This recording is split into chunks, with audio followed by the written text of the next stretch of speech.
Hong Kong es un caso especial. Ok. Hacemos un paréntesis para Hong Kong. Ok. Hong Kong, lo que pasa es que en el siglo de humillación le llaman los chinos porque tenemos que tener la perspectiva china, ¿no? China era un imperio continuo de muchas dinastías que cambiaron el gobierno. Sácate poquitito más al micro, güey. Perdón. Ahí está. Era un imperio continuo, ¿no? De muchas dinastías que cambiaron y que terminaron en la dinastía Qing en el siglo XIX tardío. Ok. Y a inicios del siglo XX. Pero ese imperio, esa continuidad es una China, aunque cambie de gobierno, duró 3000 años. O sea, es un imperio con una continuidad arrasadora. O sea, grosera, güey. 3000 años. ninguno se le puede poner. ¿Y por qué? Porque geopolíticamente China tenía las de ganar. O sea, para empezar, es la zona más fértil de todo el mundo donde está China. Esta zona que está pegada al mar. Y pues por algo hay muchos chinos, ¿no? O sea, entonces tenían acceso a todos los recursos que les garantizaba la estabilidad durante esos 3000 años.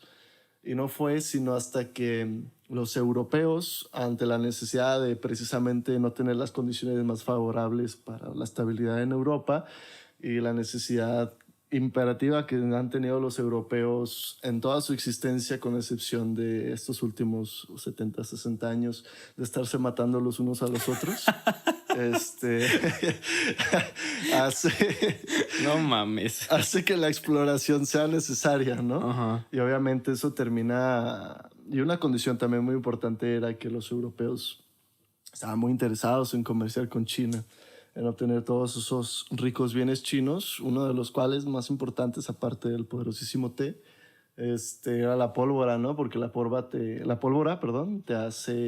te permite obtener unos medios más creativos con los cuales matar a tus compañeros europeos. Creativos y eficaces. Y eficaces, sí. Y te entretienen con los fuegos artificiales. Exactamente. Para eso lo usaban los chinos, porque su necesidad bélica, que sí tuvieron guerras y muy sangrientas, no era tan recurrente como la europea. Pero los europeos vieron la pólvora y dijeron, esto sirve para matar, güey. Así.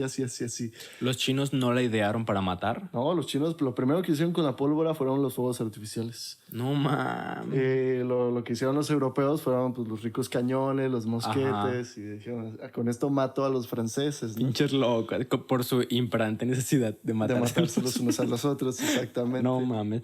A ver, paréntesis dentro de este paréntesis llamado Hong Kong. Dijiste que el té era un bien muy codiciado. Sí, era un bien de lujo. O sea, como si yo agarro mi té de manzanilla, en ese momento era algo no visto. Sí, no, o sea, era algo que nomás tenían las clases aristocráticas desde tiempos de los vikingos, o sea, desde antes. Era pues un bien que venía de Asia, ¿no? Principalmente de la India y China. Que son las dos potencias principales de Asia a lo largo de la historia. Y cuando los europeos llegan a conocerlos, pues obviamente estos dentro de los ojos de los chinos, siempre los que no eran chinos eran bárbaros. Les vendían té por plata, ¿no? Porque pues a pesar de todo a los chinos sí les gustaban los metales preciosos, como al resto del mundo. Nada pendejos. Y los europeos les gustaba el té, ¿no? Pero ¿qué no a nadie se le había ocurrido, o sea, agarrar una pinche hoja de guayabo, güey, de naranja, lo que sea, y meterla en agua caliente? No había eso. Europa no es la zona más cálida en la que se den estas plantas con propiedades para hacer infusiones, ¿no? Por ejemplo, en Asia hay un putero de variedad. Sí. Y de ahí viene la mayoría de los tés, porque la zona, las condiciones geográficas lo permiten. O sea que básicamente China abusó de los europeos diciendo, yo tengo té, tú quieres té, te lo vendo al precio que yo quiera, porque no era tan difícil conseguirlo, ¿sí? Sí, era difícil, o sea... ¿Sí? O sea, hasta el comercio, el viaje de comercio de Europa a China en esos tiempos era bueno, una salvajada. El comercio sí, yo creo que por todos los caminos que había, por los piratas bárbaros o los rateros. Pero en sí, conseguir el producto, el té, ¿era complicado? Para los chinos no era complicado. Hijos de la chingada. Entonces, pero para los europeos sí. Te cambió un té por un centenario de oro. Exactamente, no, o sea, era una cuestión muy ridícula, pero que era entendible para el entonces. Ok. Y en todos estos bienes de lujos y el bien estratégico de la pólvora hacen que los europeos tengan la necesidad de comerciar con China, ¿no? con China y con la India en menor proporción. Y lo que pasa es que surge entre el camino que hay entre Europa, entre la vía de la seda, la ruta de la seda, perdón, y China, surge una potencia económica y militar muy fuerte, que es el Imperio Otomano. Y el Imperio Otomano se consolida y empieza a dominar. O sea, los otomanos llegaron hasta lo que hoy es España, el sur de España. Ok. Era musulmán, por ejemplo. Entonces, controlaban el acceso, el cruce de todo el Mediterráneo hacia el mar Índico. Entonces, ellos decían quién pasaba y quién no pasaba a comerciar con China. Y esto, por supuesto, a los europeos no les gustó. Entonces, No, pues era como una pinche aduana, ¿no? Exactamente. Entonces hicieron lo que mejor saben hacer, e intentaron matar en la medida más posible a los otomanos, cosa con lo que no fueron tan exitosos. ¿No pudieron contra los otomanos? No. Entonces, no fue hasta la Primera Guerra Mundial que el Imperio Otomano ya. Entonces, lo que hacen es, pues vámonos por otro lado, ¿no? Tiene que haber otro lado, no podemos estar así. Ok. Entonces, ¿qué sucede? Pues todos los países empiezan a explorar, ¿no? Y empiezan a decir, pues a ver por dónde vamos. Los ingleses y no me acuerdo qué otros, creo que los holandeses, se van por el Mar del Norte, quieren pasar por Rusia, por arriba de Rusia, y lo que terminaron encontrando fue más Rusia. Entonces, Pues no mames, Rusia es infinita. Sí, entonces pues no le salió el viaje, ¿no?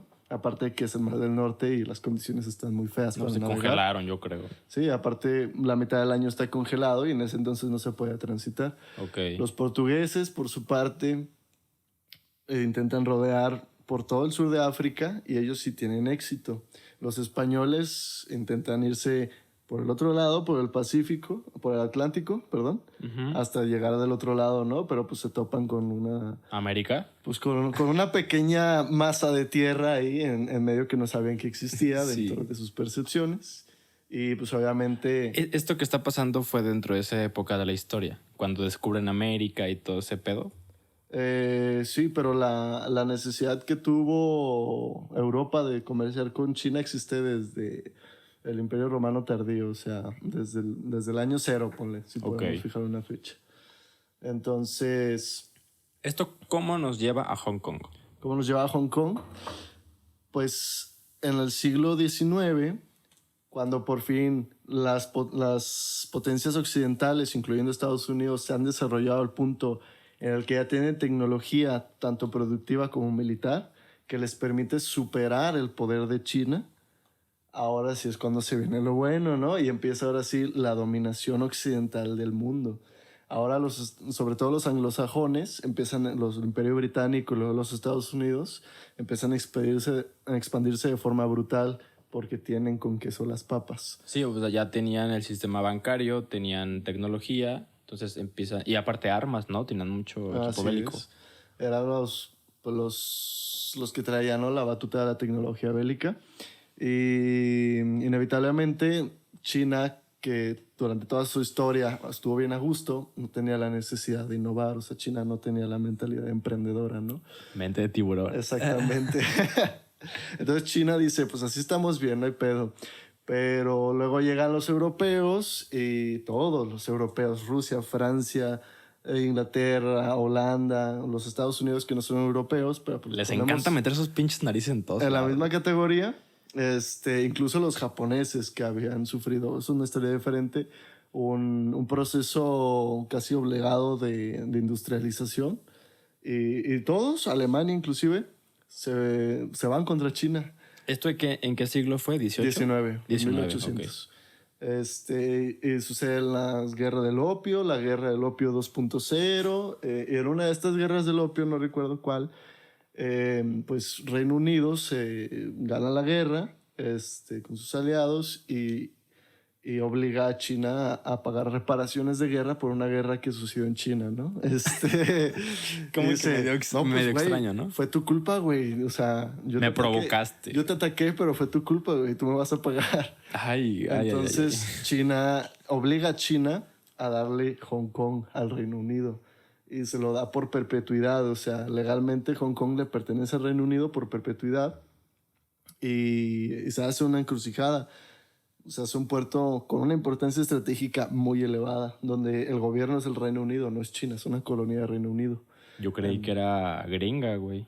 No, es de Reino Unido. Entonces, después de que sucede toda la revolución en China, todo el desmadre histórico, llega el punto en el que China se está haciendo pues, relativamente poderosa y con lo suficientes para decirle no a Reino Unido, ¿no? Y Reino Unido, después de la Segunda Guerra Mundial, los Estados Unidos, para posicionarse en primer lugar de la potencia económica, le dicen a Reino Unido que tiene que abandonar todo su imperio si quiere que los Estados Unidos le ayuden a derrotar a la Alemania nazi. Entonces, pues sí, no eran amigos nomás por ser amigos.